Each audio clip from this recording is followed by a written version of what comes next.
And I wish that my fellow chocolate people could be released from the shackles of being so mad and so defensive when somebody call you dark skinned.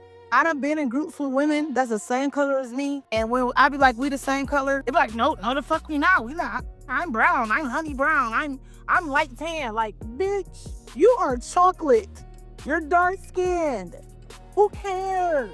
Y'all be so mad at everybody else being racist, but y'all be racist in y'all's own community. Y'all be so fucking mad if somebody say y'all dark skin or if y'all chocolate, y'all brown skin. That's like an insult to y'all. I want y'all to be released from that immediately. It's not cute. That one dark skin girly that doesn't want to be called dark skin, she wants to be called brown skin because she swears up and down that she's not dark skinned. Baby, they the same thing. Come here. Come here. I'm gonna hold your dark skin hand when I tell you this. It's the same thing. Brown skin is dark skin. And if you have this underlying issue, just admit it. Just admit it. Cause why are you battling?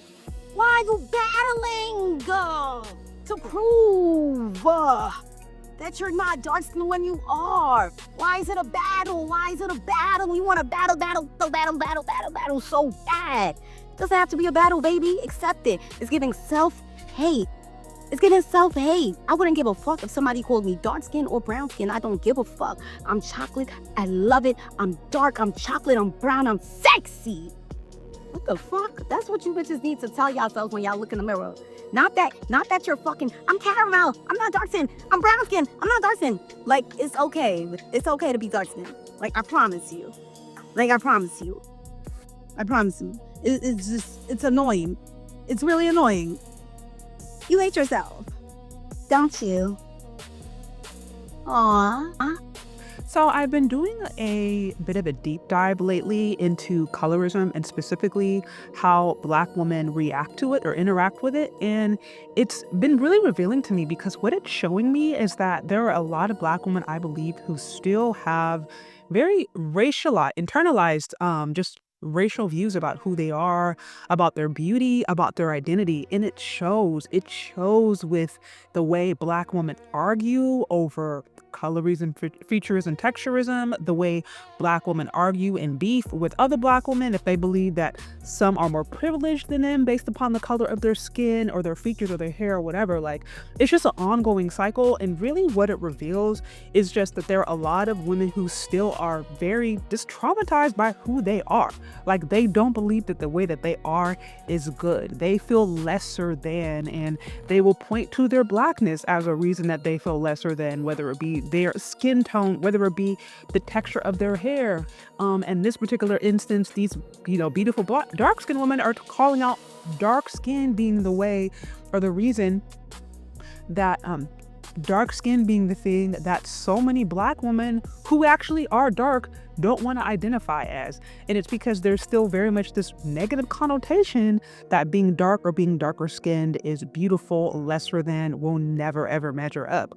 And I understand, like we understand there's a history to this, to the impacts of obviously slavery, colonization, imperialism, which was global. I mean, we understand the skin bleaching is like a multi-billion-dollar industry. Like, it's something that impacts not just even Black women, but even Asian women and women in Latin America. So yes, there is something to colorism, and there is something to femininity being perceived or connected to lighter skin tone. Like, I can acknowledge that is real in certain contexts. I really think that at the end of the day, we have to, particularly as Black women, really free ourselves and be liberated from these ideas that I believe are so confining and just so minimizing.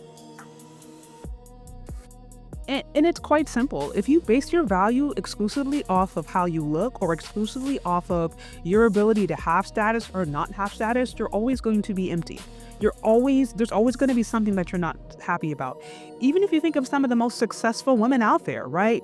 You think of, look, Michelle Obama. She's a dark-skinned woman who made it to the top, and she's complained about the different issues she's had in her marriage and, the sacrifices she's had in her career. Like, she's even had stuff to complain about. Think of Ayesha Curry. She could, people would say that she could benefit from colorism, features, and texturism. She's been a multimillionaire since pretty much the entirety of her adult life, has all the status, has all the money, has all the opportunities. And she was sitting up there complaining and talking about, how unhappy she was in marriage at some point and how she's still in therapy. So there's always going to be something to complain about. And I think, the bigger issue is I think there are some ladies who believe that if they showed up in a different body, if they were lighter, if they had more pretty privilege, or if they were whatever, that they would be happier. And it's not true, because there are women who are in the position that they want to be at and are not happy. And so I think we have to really get out of the matrix and be in acceptance that God made you for a purpose. God made you as a dark-skinned Black woman with kinky hair or with, broader features or whatever. That's okay. That's good. Every person, every individual that God created is good in his eyes, and they have a purpose, and they have something about them that is special and unique that nobody else has. And I think it's more important to seek that out, to seek your spiritual value and to find more value and purpose from that first, versus, always trying to compete in a matrix or in a system where that was, first of all, never created with you in mind. And second of all, you'll never really fully be happy in. So I think as Black women, we have to find alternative ways outside of this super toxic, I feel like celebrity worship culture. We have to find ways outside of those things to find value. And I think ultimately that does start with healthy relationships at home.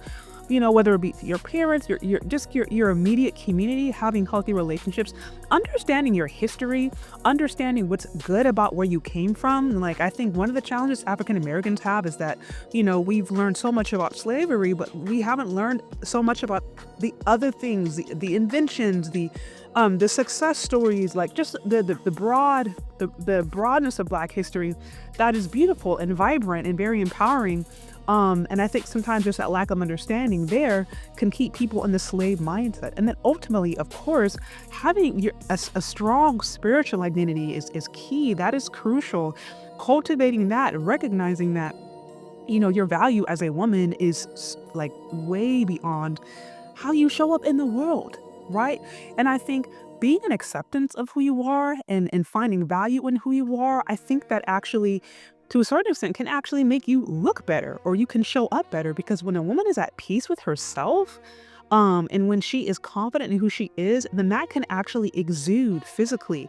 So, I just think a lot of these conversations, they end up keeping us, or keep women, kind of chasing their tail, for lack of a better term. It can keep them in a vicious cycle that leads to nowhere. And I think the best way to just get over it is to exit the conversation completely, to get out of the room, to just completely disengage, and to be in acceptance that the way that God made you is okay. And you're going to find acceptance in that when you are in acceptance of who you are. You find out God's plan and purpose for your life. You seek out healthy relationships and communities. And I think also, honestly, when women have healthy relationships with men in their lives, whether it be husband or things like that, that can also help be a really good affirming place. Because when you have someone who's constantly affirming you, or you're getting those needs met emotionally within those relationships, I think that can also be a great way to feel affirmed, instead of going online and bickering with other women and being mad at celebrities. And when you're receiving that affirmation and stuff, we're online, just in your real life, in your real relationships, in your relationship with God and your family and friends, then a lot of these other things just become really silly. So anyways, guys, those are my thoughts. What do you think? Do you agree or disagree? Let me know down in the comment section. Thank you so much for listening. I'm really excited to announce my new kids book, Ayesha Learns to Love Her Hair. Ayesha's hair is stunning, but she struggles to see its beauty. Through encouragement and wisdom from Grandma Lily, Ayesha learns powerful lessons about self-acceptance. Ayesha's journey is a heartwarming tale of family, culture, and confidence. Share her magical journey with your little loved one today. Available for purchase.